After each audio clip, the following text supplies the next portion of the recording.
सभी मसीही भाई बहनों को यीशु के नाम में शालोम। Praise the Lord. जय मसीह की। यीशु द सेवियर मिनिस्ट्री और मैं प्रभु यीशु मसीह में आपका भाई जेम्स आप सभी का इस बाइबल अध्ययन कार्यक्रम में एक बार फिर से बहुत बहुत स्वागत और परमेश्वर का धन्यवाद करते हैं। मेरे प्यारे भाई बहनों, हम अध्ययन कर रहे हैं नीति वचन की पुस्तक का और एक छोटी सी प्रार्थना के साथ आज के अध्ययन को हम शुरू करेंगे। हालेलुया। धन्यवाद पिता परमेश्वर, धन्यवाद करते हैं पिता, धन्यवाद करते हैं आपके अद्भुत रीति वाले प्रेम के लिए जो आपने अपने इकलौते पुत्र को देकर हम सभी पर प्रकट किया। धन्यवाद करते हैं पिता परमेश्वर आपके अनुग्रह, आपके महान प्रेम, आपकी तमाम स्वर्गीय आशीषों के लिए। धन्यवाद करते हैं पिता इस बाइबल स्टडी प्रोग्राम के लिए जिससे हम आत्मिक रूप से आशीषित हो रहे हैं। होने दे पिता परमेश्वर आज के अध्ययन में भी हमेशा की तरह पवित्र आत्मा हमारी सहायता, मदद और अगुवाई करे, सत्य वचनों को ठीक रीति से सिखाए ताकि हम आपके ग्रहण योग्य बने पिता और आपके राज्य के लिए इस्तेमाल हो सके पिता परमेश्वर। होने दे पिता सारी व्यवस्थाओं को, वचन को समझने और समझाए जाने को पिता परमेश्वर, हर एक बात को पिता हम आपके धर्ममय बलवंत हाथों में सौंपते हैं। आप हमारी मदद और अगुवाई कीजिए। सारा आदर देते हैं, सारी महिमा देते हैं और इस प्रार्थना को यीशु के सामर्थ्य और पवित्र नाम में मांगते हैं, आमीन। मेरे प्यारे भाई बहनों, अब तक हमने नीति वचन की पुस्तक में उसके 24वें अध्याय और 22वें वचन तक का अध्ययन कंप्लीट किया था। आज हम 23वें वचन से आगे का अध्ययन करेंगे। मेरे प्यारे भाई बहनों, जब हम 23वें वचन से लेकर के लास्ट 34वें वचन तक पढ़ते हैं तो यहाँ पर आप केवल पढ़ करके ही इन नीति वचनों के जो शिक्षाएं और जो अर्थ हैं वो समझ सकते हैं। इसे हम कई बार डिस्क्राइब कर चुके हैं, पूर्व में कई बार इनके विषय में हम बात कर चुके हैं, तो ज़्यादा हम इन्हें डिस्क्राइब नहीं करेंगे। कुछ एक वचन है जिन्हें हम डिस्क्राइब करेंगे, बाकी आप इन्हें पर्सनली रूप से पढ़ लीजिएगा और पढ़ करके ही आप अच्छी तरह से समझने पाएंगे। यहाँ 27वें वचन को मैं स्पेशली डिस्क्राइब करना चाहूँगा। यहाँ 27वां वचन लिखा है। 27वें वचन में अपना बाहर का कामकाज ठीक करना और खेत का काम तैयार कर लेना, उसके बाद अपना घर बनाना। मेरे प्यारे भाई बहनों, ये प्योरली तरीके से हमारे जीवन में एक बहुत बड़ी शिक्षा है। कई बार क्या होता है मेरे प्यारे भाई बहनों कि हम लोग केवल अपने घर को बनाने की ही चिंता करते रहते हैं, लेकिन अपने कारोबार को, अपने खेतों को, अपने जो हमारी जीविका है उसके विषय में नहीं देखते हैं।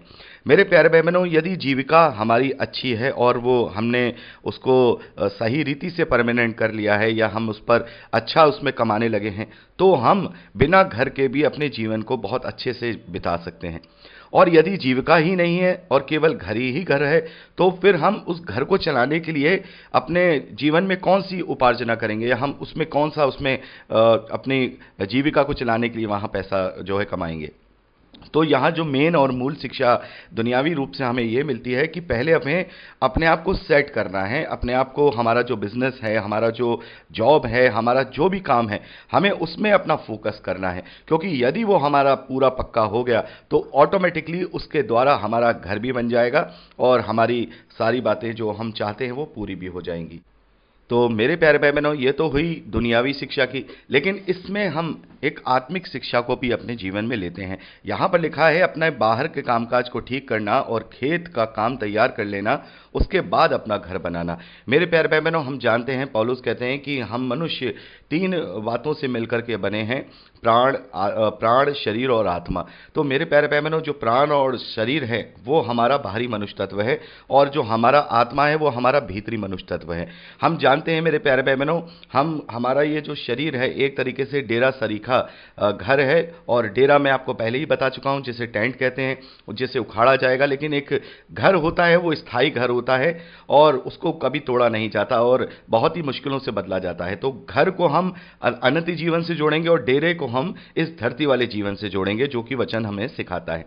तो यहां पर कहने का मतलब है कि अगर हम अपने बाहरी मनुष्य तत्व को, अपने बाहरी बातों को, जो हमारा बाहरी मनुष्य तत्व है उसकी बातों पर हम अगर ध्यान दें, उन पर कंट्रोल करें, अपने जो हमारी शरीर की अभिलाषाएं और लालसाएं हैं यदि हम उन पर विजय प्राप्त कर लें तो उसके बाद हमारा आत्मिक घर बनेगा। हम सोचें कि हमने आत्मिक घर तो हम बना रहे हैं, लेकिन हमारे जो बाहरी, हमारे अंदर कमियां हैं हम उनको नहीं देख रहे हैं। हम केवल अनंत जीवन की तरफ देख रहे हैं और ये सोच रहे हैं कि हमने विश्वास कर लिया और हमने प्रभु पर अंगीकार कर लिया और हम अनंत जीवन को पाएंगे, उस घर को हम बना लेंगे। जब तक हम अपने बाहरी मनुष्य तत्व पर अपना पूरी तरह से कंट्रोल नहीं करेंगे, तब तक वो हमारा घर नहीं बन पाएगा। तो घर बनाने से पहले, यानी कि अनंत जीवन के विषय में अपने आप को आश्वस्त करने से पहले, हमें भारी मनुष्य तत्वों पर अपने आप को विजय प्राप्त करना होगा। तो दोनों तरीके की यहाँ शिक्षाएं हम इस वचन से पाते हैं, और आगे आप इसे अपने आप से पढ़ लीजिएगा।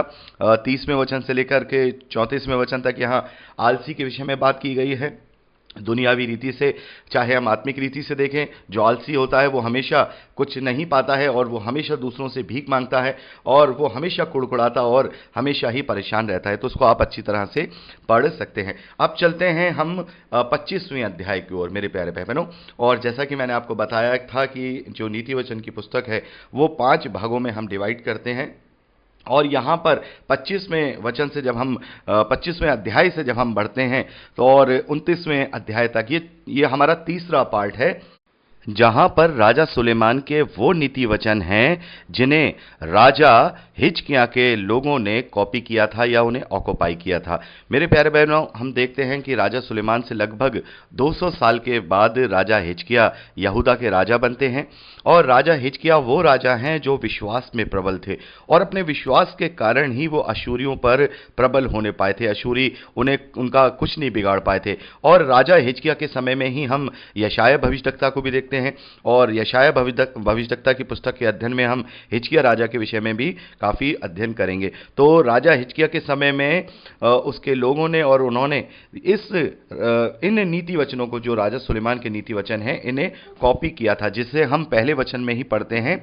सुलेमान के नीति वचन ये भी हैं जिन्हें यहूदा के राजा हिजकिय्याह के जनों ने नकल की थी। यानी कि बेसिकली ये जो नीति वचन हैं ये राजा सुलेमान के ही हैं, लेकिन इन्हें जो कॉपी किया गया, यानी कि इनको जो लिखा गया, या हम ये कहें कि इस नीति वचन की पुस्तक में ऐड किया गया, वो राजा हिजकिय्याह के समय में किया गया, उनके लोगों के द्वारा किया गया।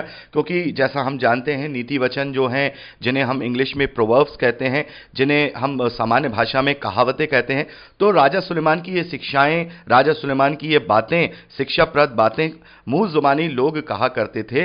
तो उनको यहाँ राजा हिजकिय्याह के समय में लिखा गया, नकल की गई, यानी कॉपी की गई। नकल करने का मतलब वो वाली नकल नहीं है जैसा आप समझ रहे हैं, कॉपी करना, किसी चीज को कॉपी करना और कॉपी करके उसको लिख देना। तो ये भी राजा सुलेमान के ही नीति वचन हैं, लेकिन ये कुछ बाद में राजा हिजकिय्याह के समय में लिखे गए हैं। मेरे प्यारे भाई बहनों, यहाँ जो हम नीति वचन पढ़ेंगे ये काफ़ी हमें आत्मिक तौर पे और फिजिकल तौर पर बहुत सारी अच्छी अच्छी शिक्षाएं देते हैं। तो हम एक एक वचन करके इनको पढ़ेंगे, और एक एक वचन पढ़ करके हम इन्हें समझने की कोशिश करेंगे। तो पहला वचन हमने यहां पढ़ लिया। अब दूसरे वचन की तरफ हम बढ़ते हैं। दूसरे वचन में लिखा है, परमेश्वर की महिमा गुप्त रखने में है, परंतु राजाओं की महिमा गुप्त बात का पता लगाने से होती है। तो यहां इस वचन को पढ़ के हमें समझ में नहीं आता है कि इस वचन का अर्थ क्या है, क्या गुप्त रखना है, और कैसे गुप्त रखने से परमेश्वर की महिमा होती है, और राजा क्या चीज उजागर करता है। मेरे प्यारे भाई बहनों, यहां पर जो बात की जा रही है वो बात की जा रही है अपराध को ढांकने से, अपराध को ढांकने के विषय में बात की जा रही है। यानी कि जब परमेश्वर की महिमा तब होती है जब हम किसी मनुष्य का अपराध ढांक देते हैं कि भाई नहीं, किसी की गलती छिपा लेते हैं, उसे क्षमा कर देते हैं, उसके अपराध को हम बढ़ाते नहीं, तब परमेश्वर की इच्छा पूरी होती है और परमेश्वर प्रसन्न होता है। मान लीजिए यदि किसी व्यक्ति ने कोई गलत काम किया है तो हम उसको क्या करें, क्षमा कर दें, उसके अपराध का ढिंडोरा न पीटें दुनिया भर में जाकर के उसने ये गलत काम किया, उसने गलत काम किया। तो उससे क्या होगा, वो डिमोरलाइज होगा और वो उससे हताश होगा, और हो सकता है कि उस अपराध में और भी आगे ज्यादा बढ़े। तो परमेश्वर चाहता है कि हम उसके अपराध को ढांक दें, उसको छिपा दें, या हम उसे क्षमा कर दें। उससे क्या होगा, उसके अंदर विश्वास उत्पन्न होगा कि नहीं, और उसके अंदर आत्मिक ग्लानि आएगा, और वो उससे क्या हो जाएगा, अपने जीवन को बदलने की कोशिश करेगा। तो ये परमेश्वर के लिए महिमा ठहरेगा। लेकिन जो राजा होता है उसका कर्तव्य होता है कि यदि किसी ने कोई अपराध किया है तो उसे ढूंढे कि ये किसने अपराध किया है और उससे दंड दे। तो यहां पर दोनों का एक कंपैरिजन किया गया है कि किसी के अपराध छुपाना यह परमेश्वर की महिमा के लिए है, लेकिन राजा का कर्तव्य यह है कि वो उसके अपराध को ढूंढे और सही सही रीति से जाने कि इसने समाज के विरोध में या किसी के विरोध में कुछ गलत अपराध किया है, तो उसकी गुप्त बात को पता लगाए, उसकी छानबीन करे और फिर उसका अच्छे से न्याय करे। तो ये बात हमें यहां पर पता लगती है। और मेन शिक्षा इसकी जो हमें ये मिलती है कि हमें लोगों की बुराइयों को, लोगों की गलतियों को लोगों के बीच बीच में लेकर के प्रचार नहीं करना है। और आज के समय में जो समाज है उसका ये सबसे जो है प्रिय काम है कि दूसरों के घरों में झांकना और दूसरों की गलतियों को निकालना, केवल उनके पास यही काम रह गया है। अपनी गलतियों की तरफ नहीं देखना, दूसरों के अपराधों को केवल दिखाना कि भाई देखिए वो ऐसा है, वो ऐसा है। तो एक मसीही विश्वासी को ऐसा नहीं होना चाहिए। आगे बढ़ते हैं तीसरे वचन की ओर। यहां लिखा है, स्वर्ग की ऊंचाई और पृथ्वी की गहराई और राजाओं का मन, इन तीनों का अंत नहीं मिलता। मेरे प्यारे भाई बहनों, यहां पर अंत नहीं मिलता का जो शब्द है, बेसिकली जो शब्द है इसका जो मतलब है, अंत नहीं मिलता का मतलब ये नहीं है कि अनंत है, इसका मतलब है अनरीचेबल। इंग्लिश की बाइबल में पढ़ते हैं कि ये तीनों ही अनरीचेबल है, यानी कि समझ से बाहर है, पहुंच से बाहर है। और सही बात है, हम स्वर्ग की ऊंचाई, यहां स्वर्ग कौन सा है? यहां स्वर्ग, जैसा मैंने आपको पहले भी बताया हुआ है कि हम तीन प्रकार के स्वर्ग बाइबल में देखते हैं जिन्हें हम आकाश या ऊंचाई से जोड़ते हैं। पहला स्वर्ग ये आकाश मंडल है, दूसरा स्वर्ग वो ब्रह्मांड है, और तीसरा स्वर्ग, ब्रह्मांड मतलब यूनिवर्स है, और तीसरा स्वर्ग वो है जो इस यूनिवर्स के भी परे परमेश्वर का स्वर्ग है। तो आप क्या इस यूनिवर्स की अतः और इसकी गहराई तक पहुंच सकते हैं? नहीं पहुंच सकते। यहां पृथ्वी की गहराई तक भी हम नहीं पहुंच सकते। कोई मनुष्य पृथ्वी की गहराई तक नहीं पहुंच सकता। ये अनरीचेबल है, यहां अनंत नहीं है। आप इस बात को ध्यान रखिएगा, अनंत वो होता है जिस तक कभी हम पहुंच ही नहीं सकते। अनरीचेबल होता है जिस पे हमारी पहुंच नहीं होती है। तो यहां पर राजाओं के मन के विषय में कहा जा रहा है कि राजाओं के मन में क्या चल रहा है, ये जान पाना, ये पहचान पाना जो है अनरीचेबल है, हमारी पहुंच से बाहर है कि राजाओं के मन में क्या चल रहा है। आगे चौथे और पांचवें वचन में हम पढ़ते हैं, चांदी में से मैल दूर करने पर वह सुनार के लिए काम की हो जाती है, राजा के सामने से दुष्ट को निकाल देने पर उसकी गद्दी धर्म के कारण स्थिर होती है। तो मेरे प्यारे भाई बहनों, यहां पर कहा जा रहा है कि जो चांदी होती है, जब उसमें से हम मैल दूर कर देते हैं तभी वो सुनार के लिए काम की होती है, और राजा की गद्दी के सामने से यदि दुष्ट निकल जाता है तभी उसकी गद्दी धर्म के कारण स्थिर रहती है। मेरे प्यारे भाई बहनों, यहां पर हमें एक बहुत ही महत्वपूर्ण शिक्षा मिलती है। मेरे प्यारे भाई बहनों, यहां सुनार का जो एक तरीके से उदाहरण है वो परमेश्वर का है, और चांदी हमारा व्यक्तित्व है, और मैल हमारे पाप हैं।